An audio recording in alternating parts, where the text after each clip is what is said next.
Halo semuanya, selamat datang di channel kami. Hari ini kami akan membawa kalian dalam perjalanan belajar BIPA tingkat B2. Saya Yulita Angela Kusuma di 3122 10078. Saya berasal dari kelas C sore dan sini saya akan memulai dengan membahas kemampuan mendengarkan. Nah, apa sih kemampuan mendengarkan itu? Nah, kemampuan mendengarkan pada tingkat B2 dalam bahasa Indonesia bagi penutur asing atau BIPA melibatkan pemahaman mendalam terhadap berbagai topik, wacana, dan situasi sehari-hari. Nah, di sini BIPA mencakup kemampuan untuk memahami percakapan formal, informal, presentasi, serta berbagai action dan gaya bicara. Nah, seseorang pada tingkat B2 seharusnya mampu menangkap detail dan pesan utama dari percakapan yang kompleks. Nah, di sini dalam bahasa Indonesia bagi penutur asing atau BIPA itu mempunyai kemampuan mendengarkan, melibatkan pemahaman terhadap berbagai konteks. Nah, komunikasi lisan pada tingkatan B2 seseorang diharapkan mampu. Nah, yang pertama itu mampu memahami percakapan umum. Nah, seperti apa sih itu? Nah, memahami percakapan umum dapat memahami percakapan sehari-hari baik dalam situasi formal maupun informal. Nah, yang kedua itu mengidentifikasi detail, yaitu mampu menangkap detail dari percakapan seperti informasi spesifik, pendapat, atau petunjuk. Nah, yang ketiga itu memahami pesan implis. Nah, implis itu mampu mengenai makna yang bersifat atau tidak diucapkan, makna yang tersirat atau tidak diucapkan secara langsung dalam percakapan.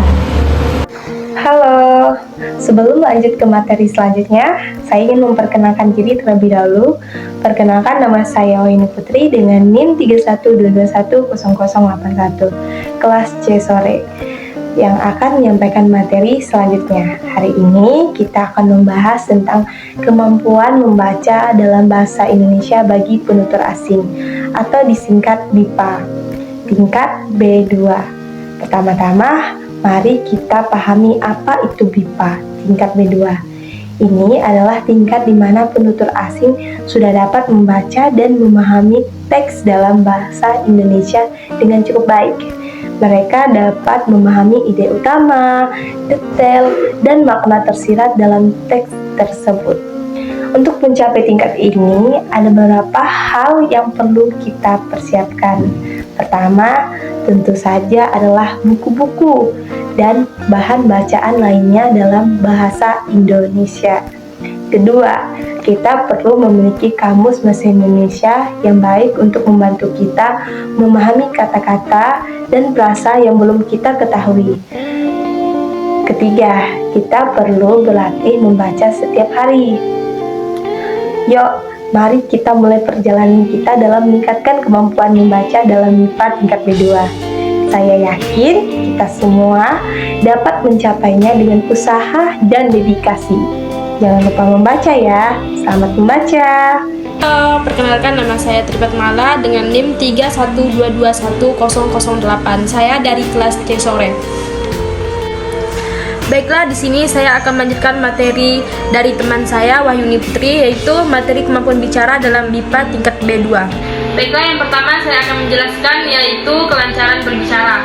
Peserta mampu mengungkapkan diri secara lancar dan alamiah, menyampaikan ide, pendapat, dan informasi dengan kelancaran tanpa kesulitan yang signifikan. Dan ada kekayaan kosakata, yaitu menggunakan beragam kosakata dengan tepat dan sesuai konteks. Memiliki pilihan kata yang perkaya esensi percakapan. Baiklah, selanjutnya yang kedua ada kemampuan argumentasi. Yang pertama mampu menyusun dan menyampaikan argumentasi dengan jelas dan terstruktur. Yang kedua, menggunakan kalimat kompleks untuk memperkuat argumen. Yang ketiga, kemampuan berdiskusi. Yang keempat, berpartisipasi aktif dalam diskusi kelompok atau perdebatan. Dan yang terakhir, mampu merespon pandangan orang lain dengan baik. Halo, saya Fitri. Saya di sini untuk membahas kemampuan menulis dalam BIPA tingkat B2. Mari kita mulai. tingkat B2 dalam Common European Framework of Reference of Language atau CEFR menunjukkan kemampuan berbahasa yang baik.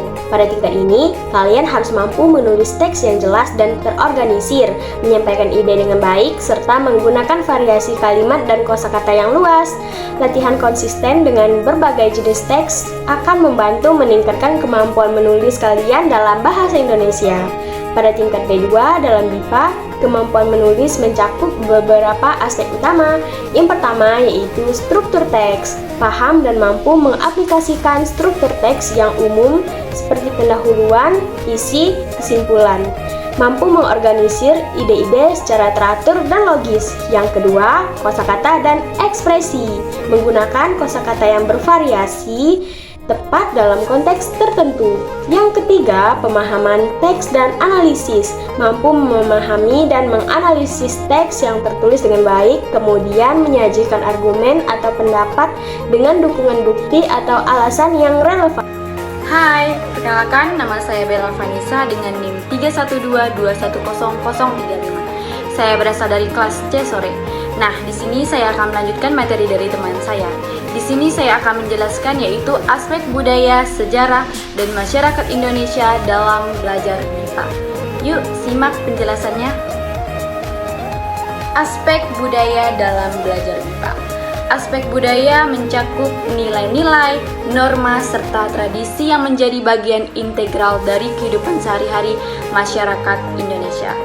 Ini melibatkan konsep gotong royong, rasa tenggang rasa, dan keberagaman budaya yang menjadi ciri khas bangsa. Pembelajaran BIPA harus memasukkan pemahaman ini agar para pelajar dapat berinteraksi secara lebih efektif dalam konteks sosial. Sejarah dalam BIPA. Sejarah Indonesia juga memainkan peran penting dalam pembelajaran BIPA, serta memahami perjalanan sejarah bangsa ini termasuk masa kolonialisme dan perjuangan kemerdekaan membantu pelajar menghargai kedalaman dan kompleksitas masyarakat Indonesia. Hal ini juga membuka wawasan mereka terhadap perkembangan bahasa Indonesia sebagai alat komunikasi yang resmi. Nah, masyarakat Indonesia dalam belajar BIPA.